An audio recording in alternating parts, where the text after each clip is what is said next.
on protesters. The government denies it, but 2 Air Force colonels apparently defected to Malta on being told they had to kill their own people from the air. It was enough to make even the head of the United Nations say the Libyan leader's actions are shocking. I have seen very disturbing and shocking scenes where Libyan authorities have been firing at demonstrators from the warplanes and helicopters. This is unacceptable. This must stop immediately. This is a serious violation of international humanitarian law. From the streets, the internet video continues to seep out, defying the media ban by the Libyan government. As usual, all these images do is suggest chaos in Benghazi or Tripoli, with images of terrible injury, but no clear sense of which way this uprising is going. There are also pictures of pro-Gaddafi demonstrations, but because of the media ban, it's also impossible to say whether these are real or staged. The Arab League meets on Tuesday. What all this does to Gaddafi's reputation with them, or his friend Silvio Berlusconi in Rome, is unclear, but it really doesn't look good. I feel a big sympathy for the Libyan people. We don't accept using the force in this way or any way against the people or against any nation from their governments. And we make our declaration in this basis. We think that the international community should also take a stand against what's happening in Libya at the moment. As the outside world continues to work out what it might want to do about all this, the Libyan government continues to unravel in the face of the violence against its own people. The latest to resign, the Libyan ambassador to India. I have resigned before this air bombing. I resigned when they were using the fire guns and using the foreigners to kill the Libyans. And this information, I got it from eyewitnesses, from my people, my neighbors. He must have some friends left in his government and on the streets, but even a man as self-possessed as Gaddafi must realise he's running the risk of turning into a pariah. Lawrence Lee, Al Jazeera. Earlier, I spoke to Mariam El Amani, a protester in Tripoli. She described what had been happening there. Here in Benghazi, the city is so calm, and there is a lot of guys try to save the city, and there is no plane attack. They said yesterday maybe at midnight will be a plane attack over there, but alhamdulillah there is nothing. So it's quiet on the streets at the moment? Yeah, it's quiet. It's quiet. Okay, you were a protester. Where did you protest? Did you protest yesterday, on Monday?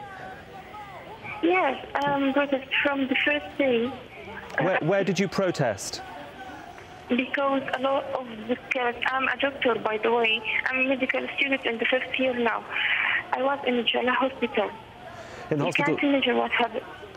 So, you can't imagine what happened over there. A lot of the dead people, a lot of the injured people. Some people injured, maybe they can't walk again if they live now. You can't imagine. Really. So did you see a lot of people that were injured in the fighting, or were they fired on? Can you tell me how they received their injuries?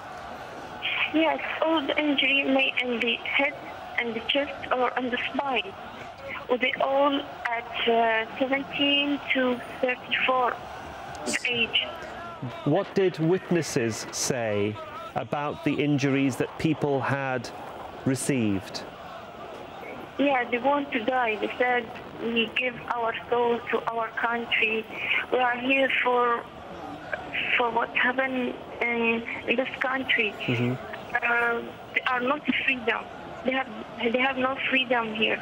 Okay, Mariam. So they give. Do we know? What? Can you tell us who fired on these people? Do you know who hurt them? Yeah, some people from Africa. They said they were some people from Africa. From Africa. What? Now, yeah, they are black people from Africa. They are not Libyan. Mostly, at the first, there were some Libyan people try to kill them or try to shoot them. But at least the Libyan people said, no, we are not gonna continue this. then the African people try to call this policeman from here.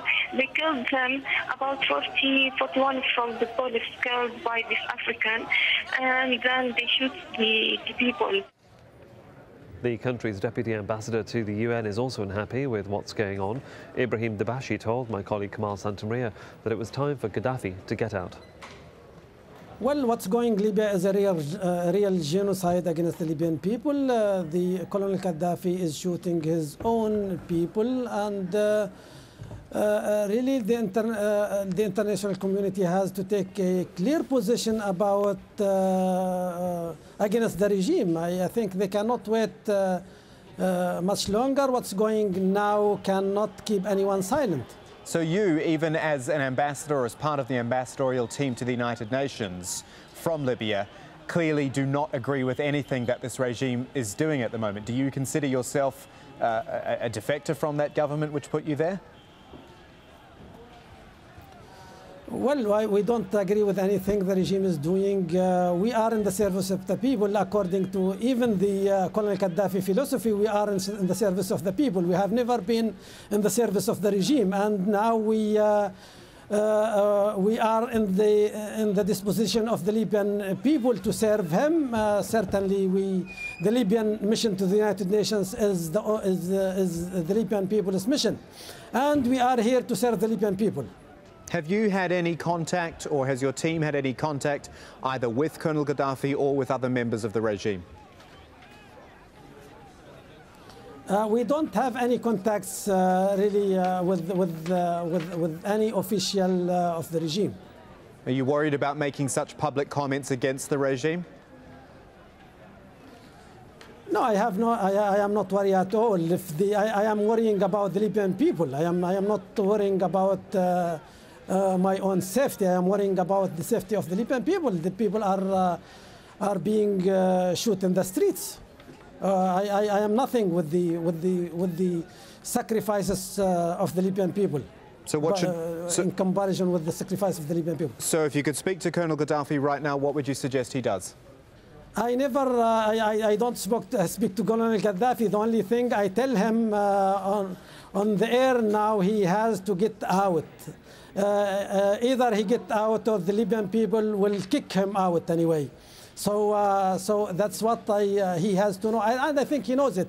He knows it, and he's trying to just delay his fate. Do you believe this entire regime is now crumbling? A lot of the guests we've had on Al Jazeera have been saying they think this is, it looks like the end of this regime.